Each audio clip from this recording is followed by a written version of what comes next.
Hey y'all, I'm so sorry to keep y'all waiting for so long. As you know, it's been a pandemic. All of us have been quarantined basically for the past over a year. Well, I wouldn't say all of us because some of y'all wilding and doing the absolute most during the pandemic, but I have not been. I've been good.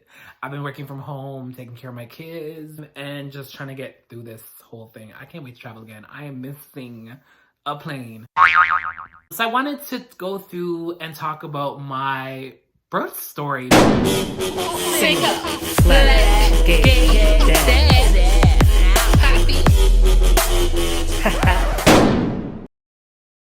surrogate let me know that her cervix was found to be open, so the doctor would not let her return home, which was approximately 3 hours away from where the doctor was. So that day he admitted her to the hospital and basically said that she continued working and being on her feet all day, she likely would go into labor. So of course that was very concerning because as a parent, you don't want your children to be born 10 weeks early, 10, 11 weeks early. So she was put on bed rest, and luckily, thankfully, by the grace of God, she was able to be on bed rest for approximately 29 weeks to 36 weeks and 6 days, which was the date that the doctor scheduled for her to be induced, for the babies to be born. So that date was June 25th. So I knew about the date approximately 3 or 4 weeks early. So me being the hasty person that I am, I booked a plane ticket, which was completely dumb looking back in hindsight because birth can occur at any moment. So I was prepared for that. I booked the ticket for me to fly in on June 25th, but was prepared to buy another ticket on a whim if she did go into labor earlier. So luckily, everything worked out. She did not go into labor earlier. There was a lot of scares here and there where they thought she was in like labor, but she wasn't in active labor.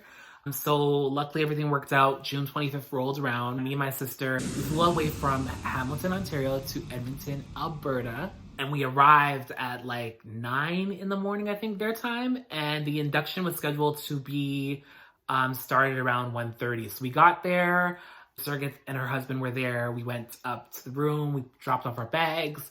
All of us went downstairs to get a bite to eat. As soon as I walked in the room, both babies' heartbeats were like jumping. It was like they knew that I arrived. It was like the weirdest, most surreal, like goosebump-inducing feeling ever.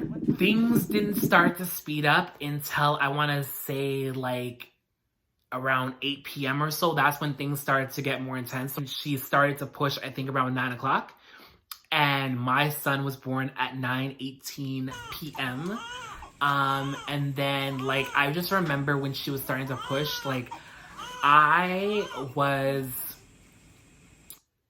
overcome with emotion. Like, I was crying so much and shaking, like, I couldn't see. It was like, you know when you see, like, blurry vision, like, you can't see. She started pushing. My son was born. They called me to come and cut his umbilical cord, so I did that. I was just so afraid. I was thinking in my head, like, I was thinking RuPaul, like, don't it up. Cut the umbilical cord, they cleaned him off, and I was holding him. He was born at 7 pounds, 0 ounces. So I was just holding him, and he was just so calm, and it didn't occur to me that another baby's coming. So I'm holding him for, I think, 18 minutes. And then my daughter, Janai, was born. So then one of the nurses took him away to clean him off some more and check his temperature and all of the things. And then she was born, and I just cut her umbilical cord also. So we got a picture of that. And I think at that moment, like, it finally hit me that, like, I'm a dad, like, holy. So my daughter was born at 9:36, so they were born exactly 18 minutes apart. After all of that, my son, they allowed me and him to do skin to skin. So I had to take off my shirt, and he was on me skin to skin. The surrogate did skin to skin with my daughter, and her husband fed her. And afterwards, they admitted us to our actual rooms. So my surrogate got a private suite with her husband, and my sister and I got a semi-private room. However, there was no one in there for the first night. The very first night, we got admitted to the room, I think, after 1 a.m. So it was the morning of the June 26th.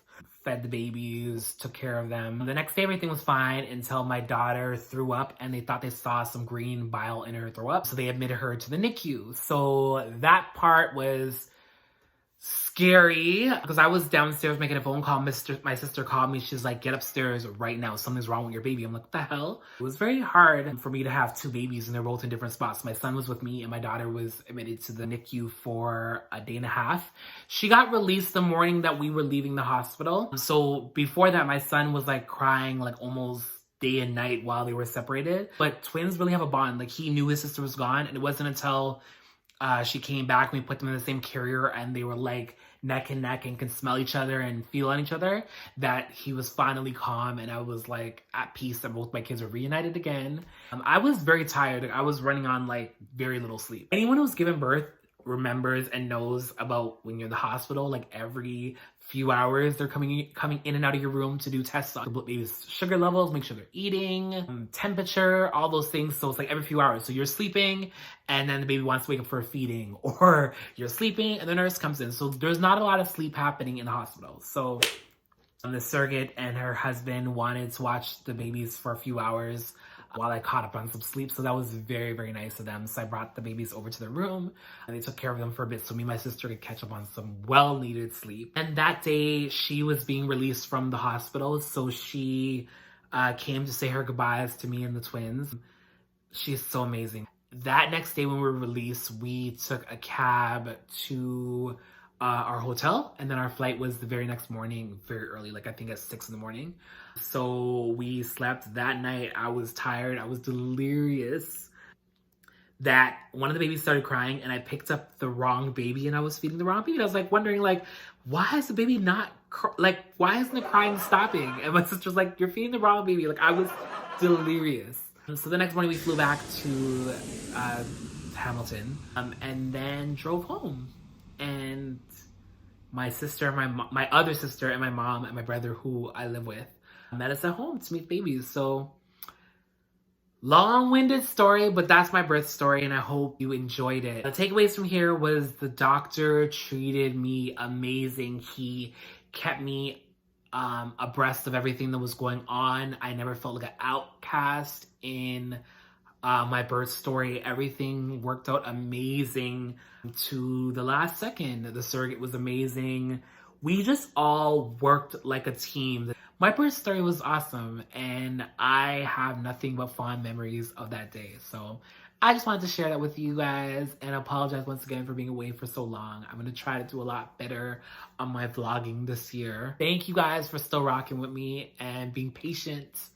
And I love y'all. Thank you. And if you haven't subscribed, please make sure you like the video and subscribe so I can definitely keep some more content coming your way. Thank you. Bye-bye. Thanks for watching. Please like, subscribe, and click that bell for the notifications on my latest videos.